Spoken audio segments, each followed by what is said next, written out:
If you asked any fighting game player what makes the gameplay of fighting games so special, they'd probably give you a few different responses. Maybe they'd talk about the mental side of the game, how decisions are never one-dimensional, and reads and predictions can go years deep in terms of context.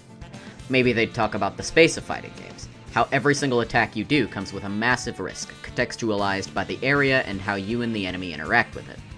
How if you attack with a standing medium kick in neutral, and your enemy just barely slips out of range, you can get punished big time. Or maybe they'll bring up the execution.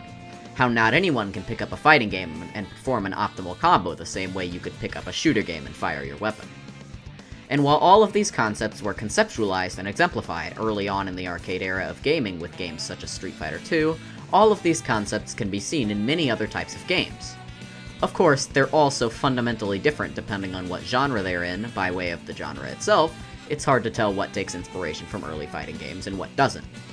Either way, looking into how concepts commonly seen in fighting games such as footsies or reads can be seen in other genres of games is a great way of visualizing the vast impact that fighting games have had on the gaming scene as a whole. From tactical nukes to tactical slides, inspiration in modern multiplayer games can be drawn from the good old days of Street Fighter at the arcade in almost every form. So let's take a look at some of fighting games' most important concepts, and how they went on to inspire core mechanics in other types of games. Perhaps the most important type of fundamental interaction in any video game is movement. And while obviously fighting games did not invent moving a character around, they certainly added a much-needed breath of fresh air into the idea of controlling a character's basic functions. Before the Street Fighter II era of arcade games, movement was much simpler. Now, that's not to say that movement was less in-depth or less important. Many of these games thrived because of their responsive and intuitive controls, but it is fair to say that movement was fairly one-dimensional. There was always a clear goal, a best place to be in order to stay safe and progress in the game at the same time. When the competitive aspect of Street Fighter II came to arcades, the core idea of staying safe from attacks while attacking yourself was still the main focus of movement. Look at the concept of footsies, an idea revolving around getting a poke at your opponent while avoiding being poked yourself. What fighting games really introduced to the concept of movement was the second player. No longer were you fighting against simple laser beams and falling barrels, you were up against a real, thinking, talented human. This meant your movement became way more important than in any other game, since the enemy can react and punish to you in creative ways a computer could never think of, while also not being an input-reading cheater. All of a sudden, movement becomes less about traversal and more about responding to your opponent. Movement in a fighting game is a conversation. Your enemy speaks to you with an instant air dash, and you respond by positioning yourself so that your anti-air is at an angle where it will connect. For an example of deep and complex movement in other genres, take a look at modern racing games, such as Forza Horizon or even Mario Kart. In multiplayer-oriented racing games, driving isn't about reaching the goal exclusively, it's also about avoiding your opponents and preventing them from completing the same task before you can. There are also different patterns of movement seen in fighting games that are mirrored across other genres such as the FPS. For example, one could compare the rambunctious rushdown of the Leo player to the gun-running fun of the shotgun or SMG user in Call of Duty.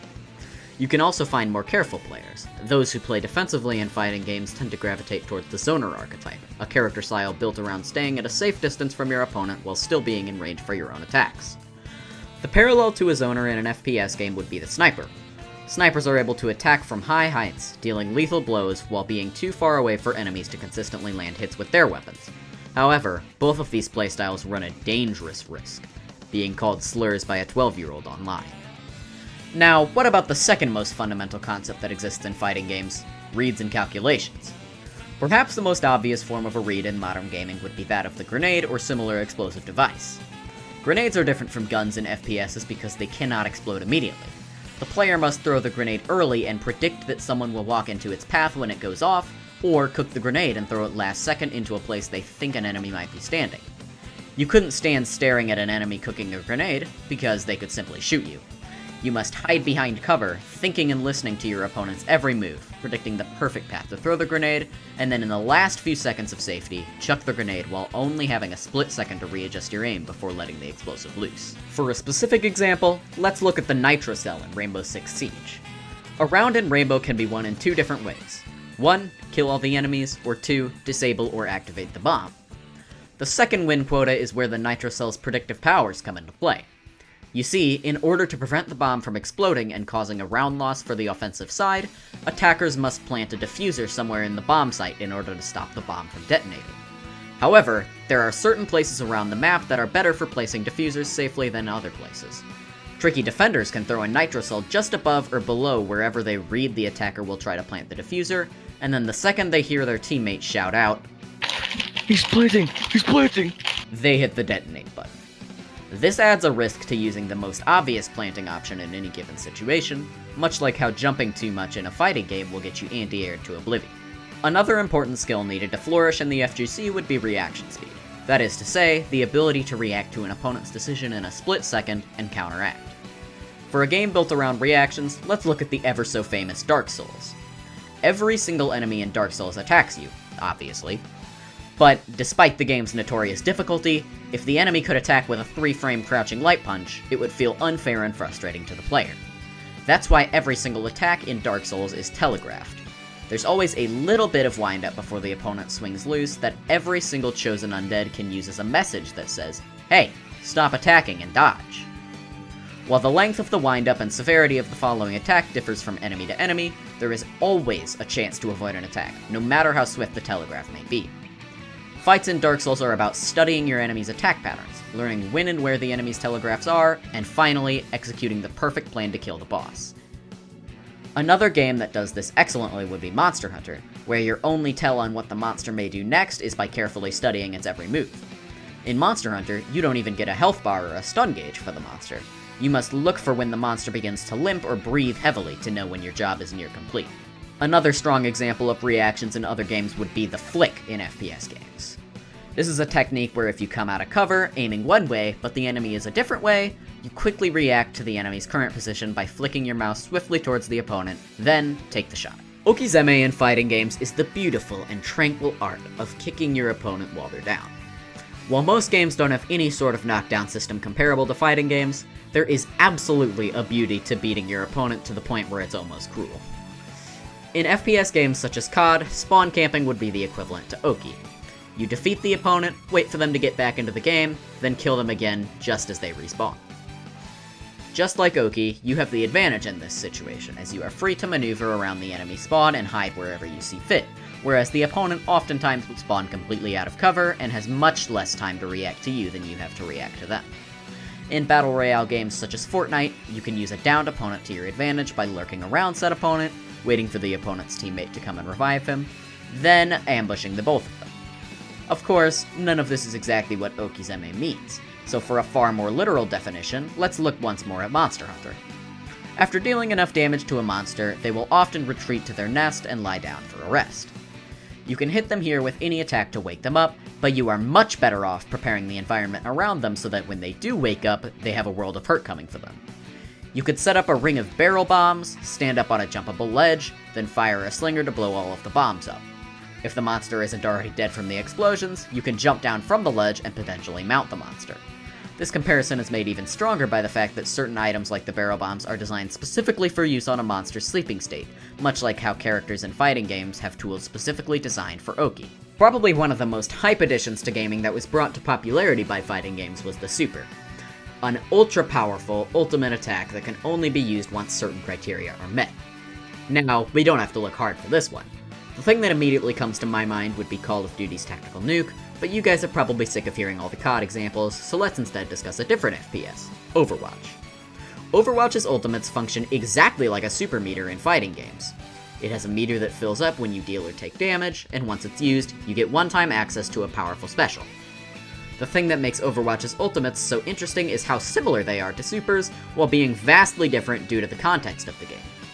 If you placed an Overwatch character in a 2D plane with a fighting game character, there'd definitely be people with the exact same supers.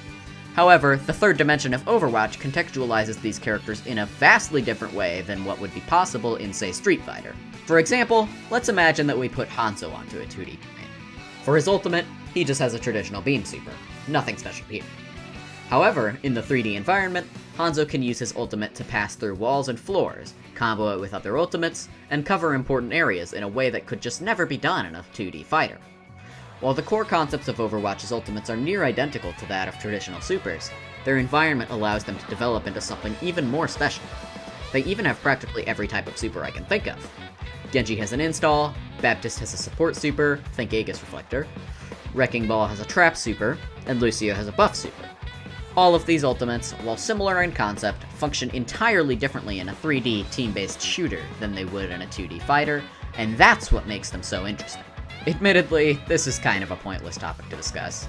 Either way though, I personally find it interesting and fun to take a look at different end products in other games that stemmed from the founding father of competitive games, Street Fighter II.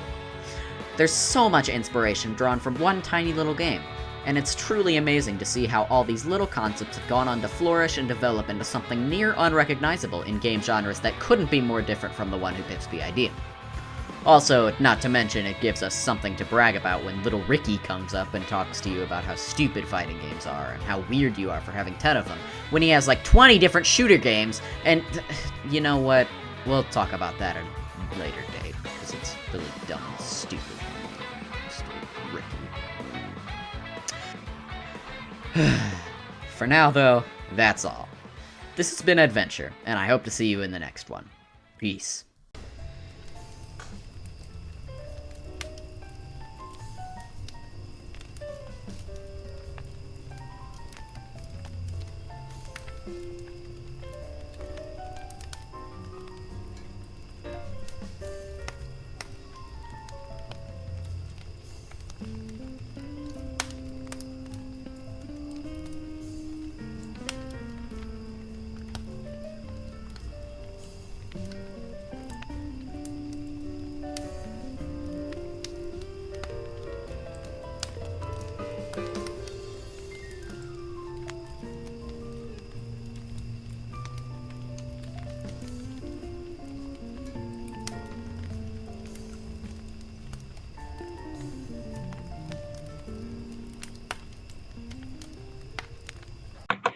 Please come to Brazil.